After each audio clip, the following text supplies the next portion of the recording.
ចានេះជាការធ្វើដំណើរទៅប្រទេសវៀតណាមរបស់ខ្ញុំជាលើកទី1ដោយជិះឡានក្រុងទៅចាជាមួយនឹងក្រុមហ៊ុនគាត់មានកម្មវិធីតាំងពីពណ៌នៅប្រទេសវៀតណាមចាហើយឲ្យយើងធ្វើដំណើរចេញពីភ្នំពេញម៉ោង5ភ្លឺហើយឈៀងចូលញ៉ាំអាហារពេលព្រឹកនៅស្វាយរៀងចាខ្ទង់ម៉ោង7ជាងចាហើយបន្ទាប់ពីញ៉ាំអាហារពេលព្រឹកហើយយើងក៏ចេញដំណើរបន្តទៀតចាហើយនៅលើឡានគឺមានការណែនាំខ្លួនចាហើយក៏ណែនាំពីអាជីវកម្មដែលខ្លួនមានទៅកាន់អ្នកដែលនៅក្នុងឡានដើម្បីឲ្យពួកគាត់ស្គាល់អីចឹងណាចាហើយនៅក្នុងឡានគឺមានគ្នា40នាក់ជាងឥឡូវខ្ញុំបានមកដល់កន្លែងធ្វើការឆែកប៉ាសពតហើយចាមកដល់នៅច្រកព្រំដែនហ្នឹងហើយយើងបានឆែកប៉ាសពតចូលរួចរាល់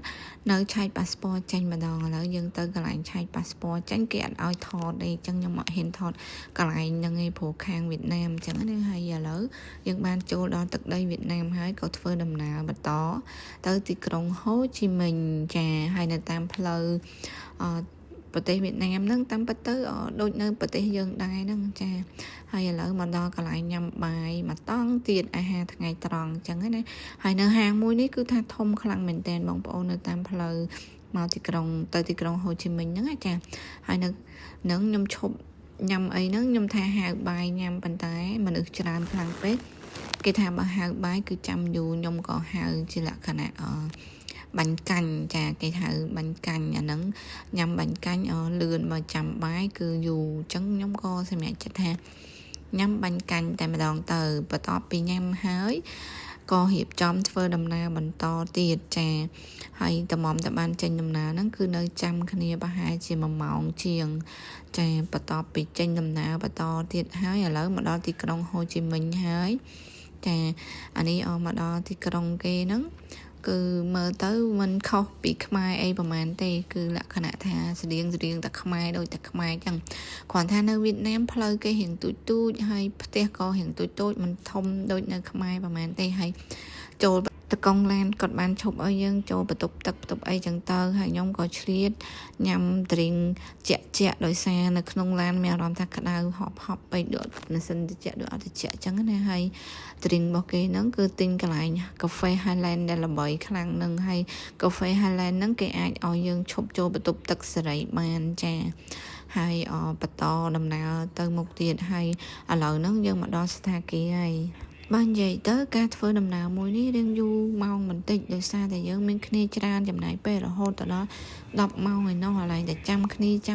ងណាមិនដូចយើងមកតែឯងទេអញ្ចឹងការមកគ្នាច្រើនគឺរៀង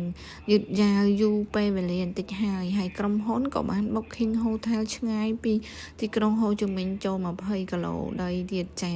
ជិះតម្រាំតែមកដល់ស្ថានភាពហ្នឹង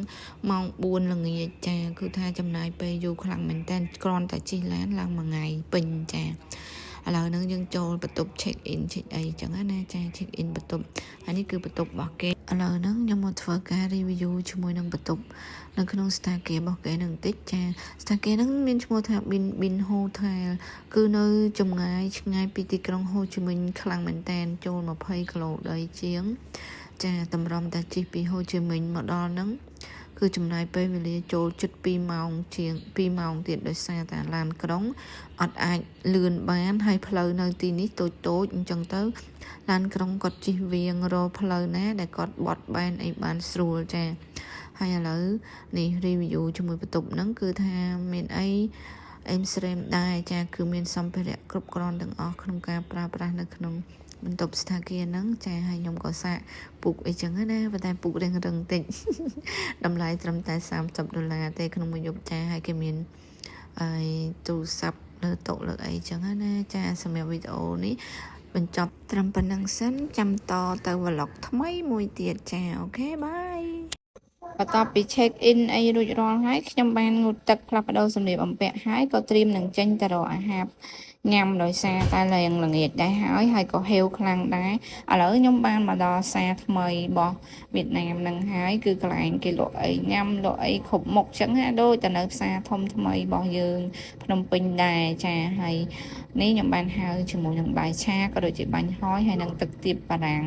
គូថាហេវខ្លាំងមែនតែនដាក់មកគឺថាវឹបវឹបអស់ហើយលេងចាហើយបន្ទាប់ពីញ៉ាំហើយហ្នឹងគឺបន្តដំណើរទៅកន្លែងមួយទៀតគឺនៅ Walk Street ចា Walk Street របស់គេហ្នឹងគឺលក្ខណៈថាខ្ញុំដើរពីផ្សារហ្នឹងទៅឆ្ងាយដែរពី3គីឡូដីដើររហូតតម្រាំតែមកដល់កន្លែងហ្នឹងឥឡូវមកដល់ Walk Street ហ្នឹងលក្ខណៈថាដូចទៅនៅនឹង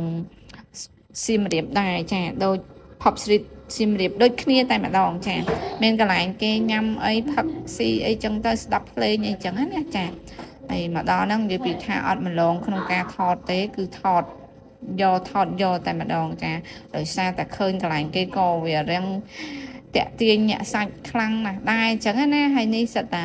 បុគ្គលិកហាងរបស់គេចាំហៅភ្ញៀវហើយមានស្រីវៀតណាមរំពេញនឹងឯងគឺថាសាច់ខ្ចីញ៉ាញ់តែម្ដងចាហើយខ្ញុំមកដល់ម៉ោងប្រហែលជា7ជាងអត់ទាន់ស្ទើរមានមនុស្សទេព្រោះ Pop Street Walk Street របស់គេ